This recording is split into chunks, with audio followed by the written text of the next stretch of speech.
The 777 PFD is like the 747 PFD, but with enhancements to some items.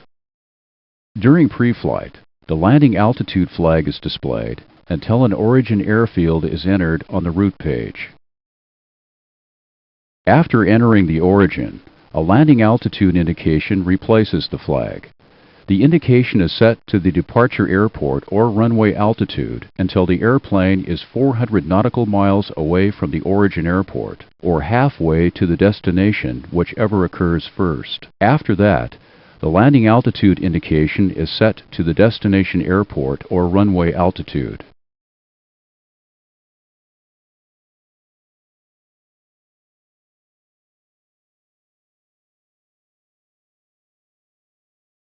A landing altitude reference bar extends 1,000 feet above the indication.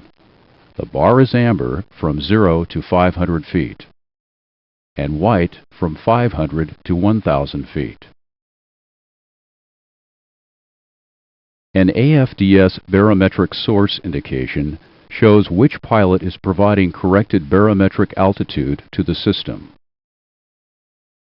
The indication is removed if both flight director switches are off and the autopilots are disengaged. The indication matches whichever flight director switch is turned on first, but always shows L whenever both switches are on. In flight, the indication matches whichever autopilot engage switch is pushed first. The altitude indication also allows the use of QFE or field elevation settings during takeoff and landing. QFE mode is activated on the approach reference page with this line select key. The currently active mode is shown in large green letters. Now select QFE mode. QFE displays next to the barometric setting. The attention box displays for 10 seconds. Notice the altitude tape background turns green, the landing altitude reference moves to 0 feet, and the barometric setting does not automatically change. The correct QFE value must be set manually. Set QFE at 2980 inches. During climb or descent alerts, the QFE also changes color. Push the barometric standard switch. When standard is selected, a smaller QFE displays next to the preset line. Notice the tape background changes to gray.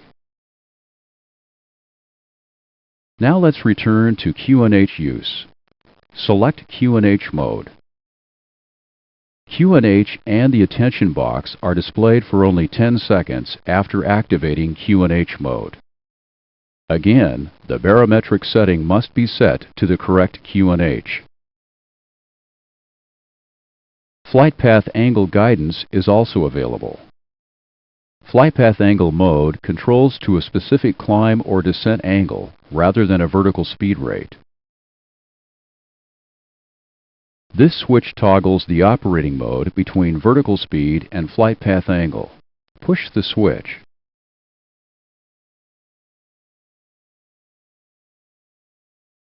The flight path vector symbol shows flight path angle relative to the horizon line and drift angle relative to the center of the airplane symbol.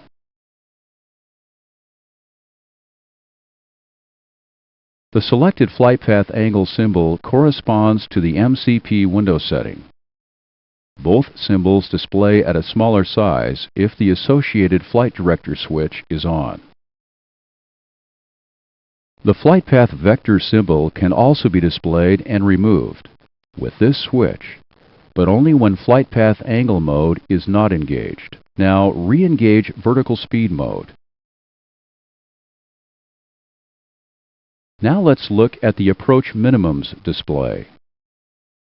Approach minimums are set the same way as they are in the 747, although the display indications are slightly different. Radio minimums are set here, and the corresponding value is displayed here on the PFD. The inner selector sets the minimums value.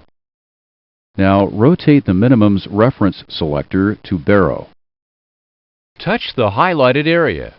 The baro setting is displayed here. Notice that changing the minimums reference automatically displays the associated setting. In addition to the minimums display, a baro reference bug is displayed on the altitude indication. During approach, as the airplane descends below minimums, both items turn amber and the minimums flash briefly. Similarly, when descending below radio minimums, radio altitude also turns amber. The heading track controls are located here. Selected heading corresponds to the current heading track window setting.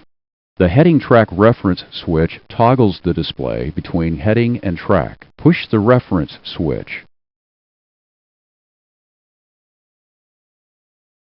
Notice that the new track setting has been automatically adjusted by the drift angle. The reverse occurs when selecting heading from track. Since the compass rose lubber line is heading, a track line display shows current track. Now let's look at the air data attitude source switches. The air data attitude source switches are located on the instrument source select panels. The switches allow manual data source selection if a failure goes undetected and automatic reconfiguration does not occur. In the normal position, the ADERU provides multi-channel, fault-checked air data as well as attitude to both PFD-ND pairs. If faults occur, the SARU automatically performs this function. Push the left switch to the alternate position. Alternate selects single-channel unchecked air data for the respective display pair.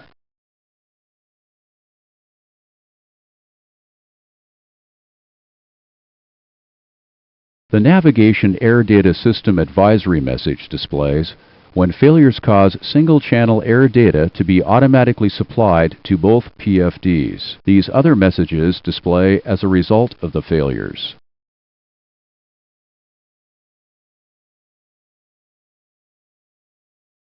Automatic System Reconfiguration selects single-channel ADERU air data for the left PFD and single-channel SARU air data for the right PFD.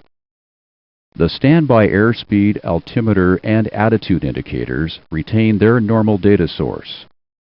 The ADERU continues to supply attitude information as long as inertial data is available. PFD and standby instrument indications may all differ from each other and should be carefully cross-checked. Automatic fault detection is no longer available. Select a PFD's alternate air data attitude source if errors exist. Cancel the messages.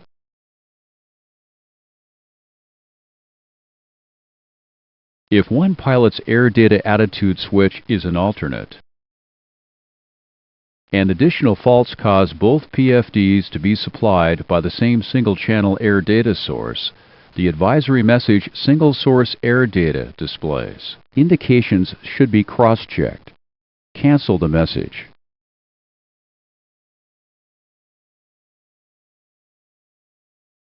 Let's continue with the air data attitude source switches. Push the right switch to alternate. The alternate attitude advisory message displays anytime both switches are an alternate. All three attitude indications are displaying SARU attitude. Cancel the message.